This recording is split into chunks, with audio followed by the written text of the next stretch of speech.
Bismillahirrahmanirrahim. Assalamualaikum warahmatullahi wabarakatuh. Berita Al-Hijrah 28 Rabiul Awal 4 November bersama saya Nazirah Syaringat dan berikut tajuk utama malam ini. Individu terlibat insiden kanvas lori terbang hingga membahayakan pengguna jalan raya diminta tampil. Juga sejauh mana pelancong asing patuh SOP pencegahan COVID-19 di Malaysia.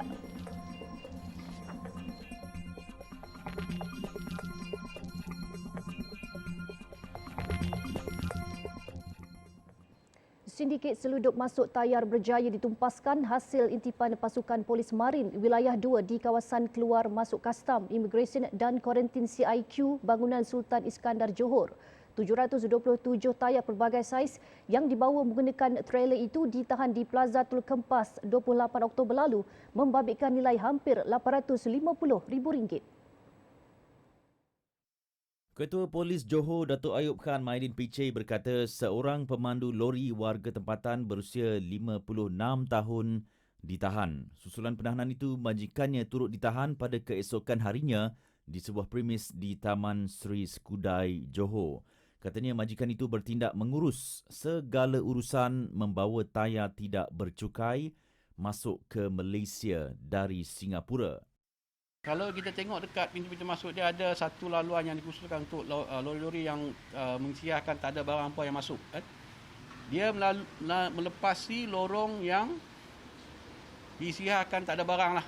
Contohnya saya isytihar tak ada barang, saya akan lalui lorong tu. Dia ada access card lah. Tu banyaklah. Dia punya MO yang digunakan tu kan. Access card, dia ikut laluan yang tak yang mengisytiharkan tak ada barang yang dibawa masuk kan. Itu yang kita kena berkolaborasi rapat dengan pihak kastam. Jelas Datuk Ayub Khan, kedua-dua suspek yang ditahan tidak mempunyai rekod lampau berkaitan jenayah. Polis percaya sindiket ini telah beroperasi lebih 7 bulan. Tayar baru ini akan dijual pada harga lebih murah atau mengikut harga pasaran semasa. Kes disiasat di bawah Seksyen 135-1-D Akta Kastam 1967. Seorang penunggang dan pembonceng motosikal nyaris maut selepas kanvas pada sebuah lori tertanggal dan melayang ke arah mereka.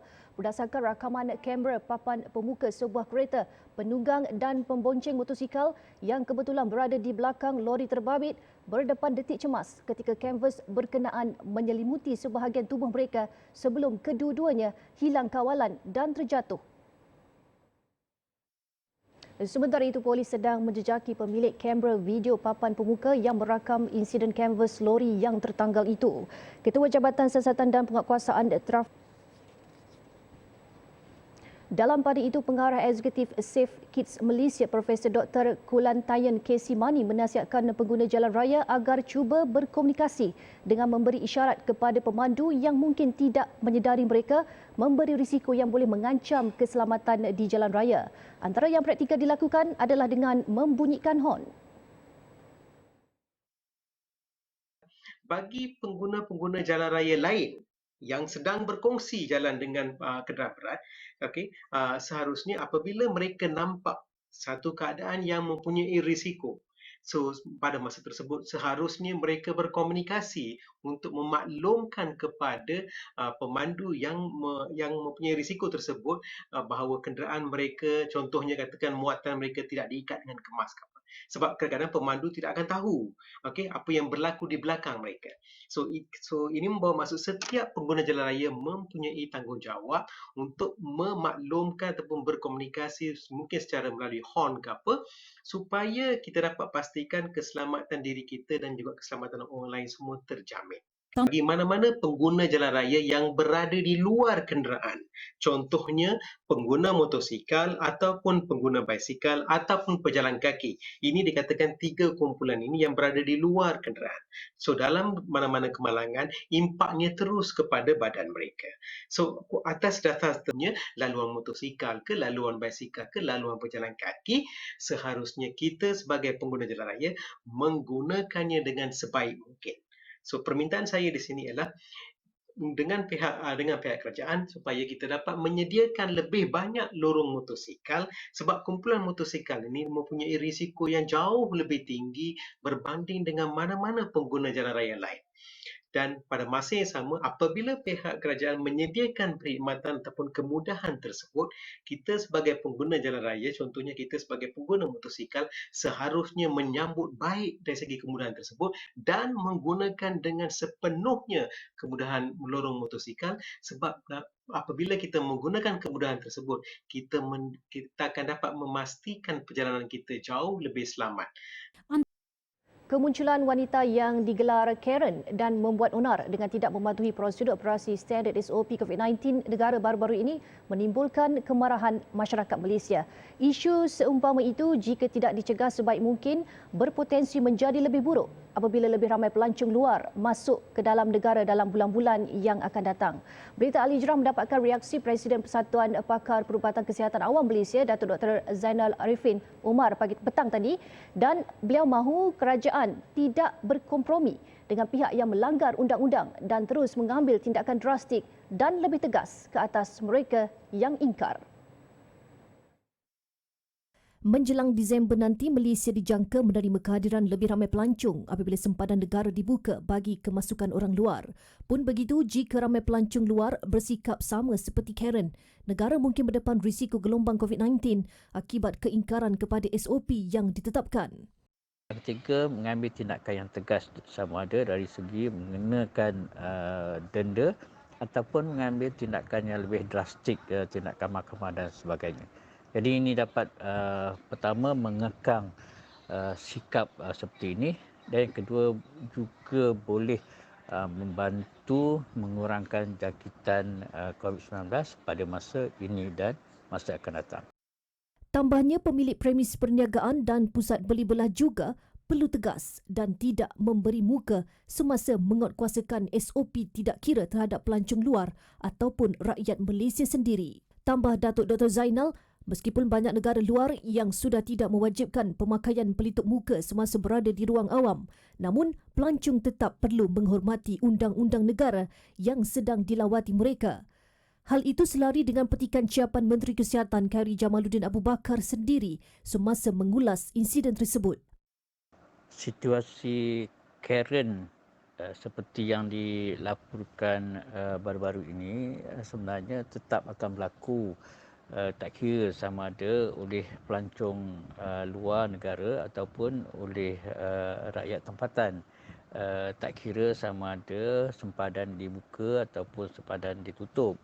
Kerana ini berlaku akibat sikap ataupun tingkah laku setengah-setengah orang yang tidak mahu mengikut peraturan, dan mungkin mereka merasakan bahawa peraturan itu menyusahkan atau tidak begitu berkesan. Ahad lepas, seorang wanita warga asing yang diberi jolokan Karen di kompaun RM3,000 kerana enggan mematuhi SOP di sebuah butik mewah di pusat beli belah Suria KLCC. Aksi wanita tersebut yang dirakam tular di media sosial dengan penggunaan tanda pagar Karen Dior dan tanda pagar Karen KLCC oleh warganet sebagai tanda marah dengan perbuatan wanita berkenaan. Jabatan Agama Islam Wilayah Persekutuan Jawi memutuskan penjarakan fizikal antara jemaah di semua masjid dan surau di wilayah Persekutuan Kuala Lumpur, Putrajaya dan Labuan dipendekkan daripada 1.5 meter kepada 1 meter. Pengarahnya Datuk Muhammad Ajib Ismail berkata, ketetapan itu berkuat kuasa bermula waktu maghrib sebentar tadi. Jelas Datuk Muhammad Ajib, Jawi turut mengumumkan kebenaran kepada warga asing yang telah mendapat vaksin lengkap untuk menunaikan solat berjemaah di masjid dan surau. Kanak-kanak 12 tahun ke atas yang telah mendapat vaksin lengkap juga dibenarkan menunaikan solat berjemaah di masjid dan surau. Selain itu, murid tadika dan kelas Al-Quran dan Fardu Ain Kafa dibenar menghadiri kelas pengajian yang beroperasi dalam premis masjid dan surau berpandukan garis panduan pengurusan dan pengoperasian sekolah. Sementara itu, majlis sosial seperti kenduri kendara, majlis sambutan perayaan, majlis perkahwinan, majlis akikah dan lain-lain turut dibenar untuk diadakan di Dewan Masjid dan Surau bagi individu yang telah lengkap menerima vaksin dengan 50% kapasiti ruang dan amalan penjarakan fizikal. Semua kebenaran tersebut adalah tertakluk kepada prosedur operasi standard SOP yang telah ditetapkan selaras dengan nasihat Kementerian Kesihatan Malaysia KKM dan Majlis Keselamatan Negara MKN. Larangan penjualan arak secara terbuka dilihat satu permulaan baik bagi mengelakkan akses penjualannya kepada umat Islam. Menteri di Jabatan Perdana Menteri Hal Ehwal Agama, Senator Idris Ahmad berkata, langkah positif itu bagaimanapun bergantung kepada keputusan pihak berkuasa tempatan PBT atau ahli majlis sesebuah kawasan. Di BKL pun dibuat peraturan-peraturan seperti begitu. Khasnya untuk menyekat gejala-gejala terutama di kalangan orang Islam. Yang jelasnya Kelantan Terengganu semualah. Kan, Kelantan Terengganu semua. Ya. Dan kita harapkan itu ya benda permulaan dia. Itu terpulang kepada ahli majlis itu untuk mengenakan sekatan terhadap penjualan arak itu. Menurut Senator Idris, usaha berkenaan harus digerakkan secara serius selain dirangka mengikut kesesuaian lokaliti masing-masing. Sementara itu, mengulas mengenai status penukaran jenama arak timah yang dimohon syarikat pembuatan arak itu, Senator Idris berkata ia di bawah bidang kuasa dan dalam tindakan Kementerian Perdagangan Dalam Negeri dan Hal Ehwal Pengguna, KBDN-HEP. Beliau ditemui media selepas program sumbangan bantuan musaadah banjir kepada 127 penerima di Dewan Sungai Kerang, Trong, Bukit Gantang hari ini. Dewan Bandaraya Kuala Lumpur di BKL baru-baru ini memperketatkan penjualan minuman keras melalui garis panduan dan syarat permohonan lesen minuman keras wilayah Persekutuan Kuala Lumpur berkuat kuasa 1 November lalu. Langkah yang sama diputuskan Majlis Daerah Selama MDS Selasa lalu yang melarang penjualan arak secara terbuka di mana-mana premis perniagaan bermula Januari tahun hadapan.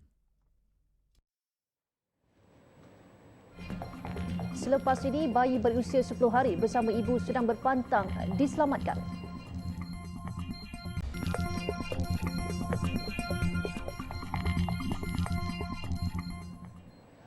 Seorang lelaki Omar Ismail, 22 tahun, menjadi korban pertama ketika musim banjir kali ini di Kedah.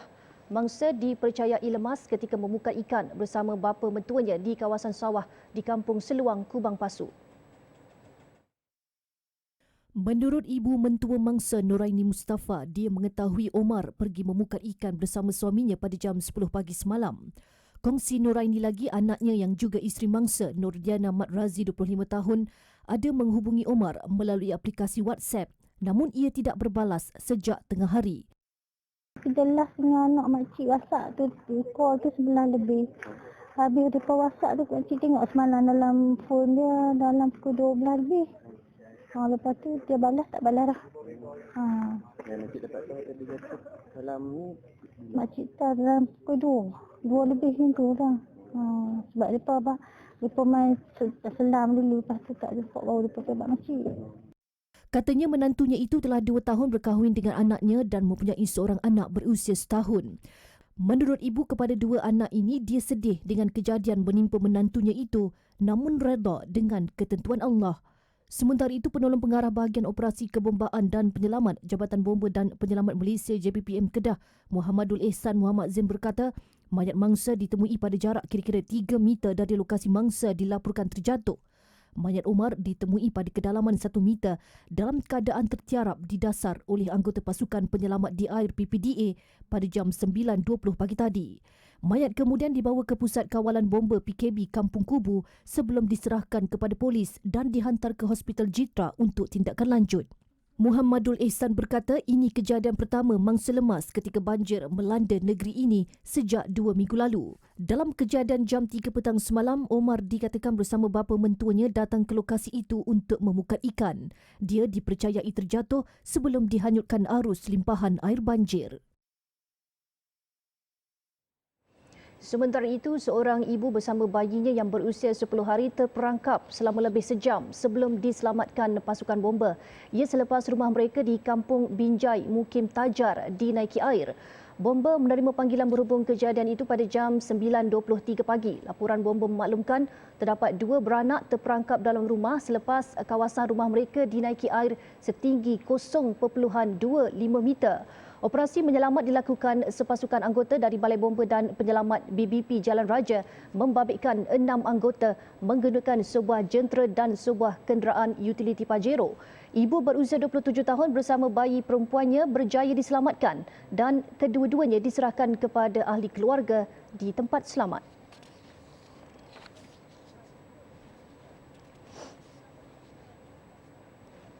Piagam C19 yang dirangka menerusi hala 7 100 hari Jabatan Perdana Menteri Hal Ehwal Agama berjaya mencapai matlamat yang disasarkan sejak ia bermula 1 September lepas. Sepanjang 2 bulan gerak kerja itu dilaksanakan, ia telah memberi manfaat kepada pelbagai lapisan masyarakat hasil daripada aktiviti yang dijalankan oleh kesemua 14 agensi agama yang dinaunginya. Piagam C19 itu menetapkan 5 inisiatif mantap iaitu pemantapan mental, jasmani dan rohani, pemantapan sistem pendidikan Islam, pemantapan institusi kekeluargaan, sosial dan komuniti Islam, pemantapan institusi masjid dan surau serta pemantapan sosioekonomi ummah. Menerusi 5 inisiatif ini, pelbagai aktiviti selesai dilaksanakan mengikut kategori dan golongan sasaran yang secara keseluruhan meliputi 208 program. Apa yang pasti, tiada golongan yang tercicir daripada menerima manfaat. Maka Alhamdulillah setakat Oktober dan September, maka telah pun berjalan sebanyak 62 program yang telah pun selesai. Yang lain semuanya berjalan dan insyaAllah saya akan pantau sehinggalah 200 yang dirancang, 208 program yang dirancang berjaya. Antara keutamaan pihaknya adalah pengimarahan institusi masjid dan surau. Terbaru, ketetapan penjarakan fizikal antara jemaah dikurangkan daripada 1.5 meter kepada 1 meter berkuat kuasa hari ini dan telah mendapat perkenan yang di-Pertuan Agong. Tabung musaadah COVID-19 pula telah membantu lebih 260,000 individu terjejas akibat pandemik COVID-19 sepanjang 1 September hingga 31 Oktober. Ia melibatkan perbelanjaan keseluruhan berjumlah 16.7 juta ringgit. Saya nak hari ini bukan mereka yang datang jumpa kita. Kita yang mesti pergi cari mereka. Kerana kita faham mereka dah susah. Apa mereka datang cari kita, terpaksa mereka tinggalkan kerja harian mereka yang kais pagi makan pagi. Yang keduanya mereka terpaksa membelanja kos transport dan sebagainya. Saya nak supaya kita yang pergi mencari mereka. Antara agensi yang menghulurkan sumbangan menerusi tabung musaadah COVID-19 adalah Jabatan Agama Islam Wilayah Persekutuan Jawi, TV Al-Hijrah, Lembaga Tabung Haji, Yayasan Dakwah Islamiah Malaysia Yadim, Yayasan Wakaf Malaysia, Jabatan Kemajuan Islam Malaysia JAKIM dan banyak lagi. Manakala Yayasan Pembangunan Ekonomi Islam Malaysia YAPIM dalam pada itu menyumbang 214.7 juta ringgit. Sementara itu, Senator Idris berharap agensi-agensi agama di bawahnya akan terus agresif berada di lapangan masyarakat untuk menyantuni rakyat Malaysia, lebih-lebih lagi yang memerlukan bantuan dan sokongan. Meskipun sambutannya berbeza berbanding sebelum pandemik COVID-19 melanda, perayaan Deepavali tetap diraih dalam suasana kekeluargaan dalam norma baharu. Tinjauan berita Al-Hijrah di Batu Cave hari ini mendapati penganut Hindu yang tidak pulang ke kampung mengambil peluang itu untuk menunaikan aktiviti keagamaan masing-masing. Malah, suasana persekitaran kuil juga terkawal dan tidak sesak. Bagi P. Ramasamy 60 tahun dan isteri yang mengusahakan perniagaan sendiri, Pesta Cahaya tetap diraih walaupun mengambil pendekatan berbelanja secara berhemah berikutan situasi pandemik yang membelenggu negara. Dekat rumah baguslah sebab tak ada macam tahun-tahun 1918 tak adalah sebab kita pun tak ada cukup keuangan ini. Kita punya keuangan mesti mau jaga juga. Sebab apa, kita masa Covid kita tak dapat banyak pekerja. So kita pun kawal lah sebab anak-anak ada belajar. Kalau tak ada Covid mungkin kita ada simpan wang sikit lah. Sebab Covid kita tak kerja. So perbelanjaan kita mesti jagalah. Compare dengan tahun lepas, tahun ni okey lah. Better. Boleh sikit tapi social distance lah, pakai mask, follow SOP jugalah. Tapi bolehlah masyarakat keluar lah. Macam tahun lepas memang kena masuk rumah je lah. Boleh lah macam datang ibadah, tempat ibadah semua boleh lah macam ni. Tak adalah, masih tak ada. Tak ada, macam tahun lepas juga. Follow SOP jugalah. Keluarga pun COVID tak kenal keluarga, sama juga. Ada balik kampung kan? Tak ada, sama je macam tahun lepas, tak ada. Hidangan tadi dosa dengan chutney lah. Masakan tradisional orang India lah sebagai sarapan pagi tadi. Makan tengah hari tadi vegetarian biryani lah, sebab saya ikut family husband saya fully vegetarian. So vegetarian biryani lah tadi. Semua orang happy, macam dia orang tak follow SOP kan. Boleh buat macam biasa. Last year SOP. Tahun ini dah buka kan, semua happy macam biasa je. Kita balik kampung. Kita dari Sungai Buloh, kita balik pelabuhan Kelang. Istimewa biasa kita buat muruku, sembayang pagi dengan tosai, dengan kari ayam, daging, itu aja.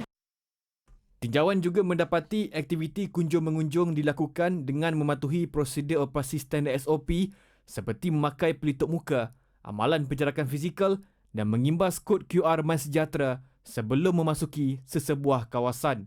Pun begitu, hidangan utama masyarakat India sempena Deepavali tetap disediakan, antaranya muruku, tosai dan sebagainya.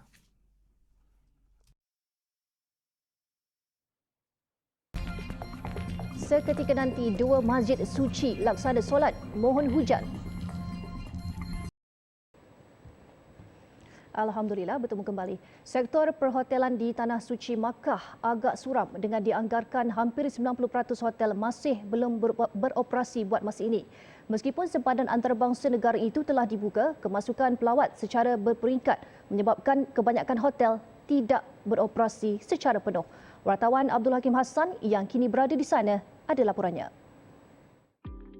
Sepanjang keberadaan saya di Tanah Suci, saya dapat saksikan kebanyakan hotel di sekitar Masjidil Haram masih ditutup dan tidak menerima tetamu.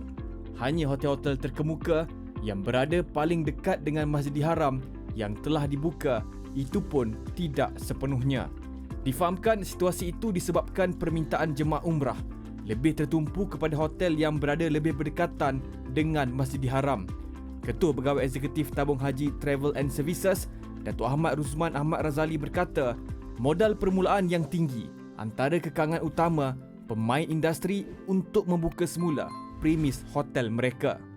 Pada masa yang sama ada pula berlaku peningkatan kos, termasuk kos pengeluaran permit kerja dan sebagainya. Jadi mereka ni sangat-sangat terkesan dan pemulihan mereka pun saya rasa agak perlahan lah. Walaupun mereka positif mengharapkan lebih ramai pengunjung ke Tanah Suci ini, terutama dari kalangan pengerja umrah.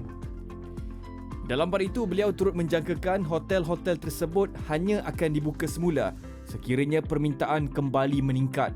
Jelasnya lagi, disebabkan tiada permintaan, majoriti pekerja warga asing terpaksa dihantar pulang ke negeri asal masing-masing. Media sebelum ini melaporkan, sektor perhotelan di Tanah Suci kini sedang mengalami pemulihan secara berperingkat, namun dilihat agak perlahan apabila negara itu mula menerima kemasukan pelawat sejak pertengahan bulan lalu. Trend itu dijangka akan merancakkan lagi aktiviti ekonomi negara itu yang sebelum ini terjejas teruk. Mekah merupakan bandar ketiga terbesar yang menjadikan sektor perhotelan sebagai industri utama. Ribuan jemaah dari seluruh dunia kini membanjiri Masjidil Haram Mekah. Dijangka kemasukan pelawat luar negara secara beransur-ansur itu dapat menyuntik semula sektor ekonomi yang terjejas teruk akibat COVID-19. Abdul Hakim Hassan, Mekah Al-Mukarramah untuk Berita Al-Hijrah. Sementara itu, di Makkah dan Madinah pagi tadi waktu tempatan, jemaah di Masjidil Haram dan Masjid Nabawi menunaikan solat sunat istisqa atau solat memohon hujan. Perkara itu dititahkan oleh pemerintah Arab Saudi, Raja Salman Abdul Aziz Al Saud kemarin. Di Masjidil Haram, solat istisqa pagi tadi dipimpin imamnya Syekh Bandar Balilah. Pengumuman untuk menunaikan solat ini dibuat oleh salah seorang imam, Syekh Mahir, selepas solat fardu isyak semalam. Manakala itu di Masjid Nabawi, solat istisqa diketuai Syekh Abdul Muhsin Al-Qasim. Raja Salman bertitah pelaksanaan solat istisqa ini terpakai di seluruh negara Arab Saudi. Di Makkah, wartawan berita Al-Hijrah Abdul Hakim Hassan memaklumkan solat sunat istisqa ini dibuat selepas bandar suci umat Islam itu telah tidak menerima hujan selama kira-kira 2 bulan.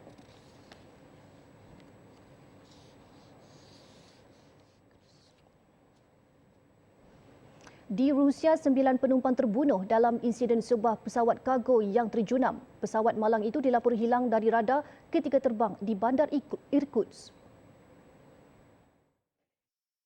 Pesawat berkenaan adalah milik syarikat Belarus Grodno. Ia terhempas di kawasan Siberia sebelum terbakar. Gubernur tempatan dengan nada sedih memberitahu sebaik petugas keselamatan tiba di lokasi kejadian, kesemua yang berada di dalam pesawat tersebut telah pun terkorban. Pasukan penyelamat juga berdepan cabaran cuaca sejuk dan bersalji untuk memadam kebakaran akibat insiden itu. Jawatan Kuasa Penyiasatan Rusia dilapor membuka kertas siasatan bagi menyiasat sama ada berlakunya pelanggaran peraturan keselamatan pengangkutan atau tidak. Pihak berkuasa mengesahkan 3 warga Belarus, 2 Rusia dan 2 rakyat Ukraine antara yang berada di dalam pesawat, namun kesemuanya maut. Baik, laporan itu tadi mengakhiri berita Al-Hijrah malam ini. Siaran langsung dengar akan menyusul jam 9 malam ini membawakan topik Gelora Nafsu Songsang bersama hos Izwan Azir Salih dan Ustazah Muzayyanah Abdullah. Dan jangan lupa layari alhijrahnews.com untuk lagi laporan berita pilihan dan artikel eksklusif. Saya Nazira Syaringat. Assalamualaikum warahmatullahi wabarakatuh dan selamat malam.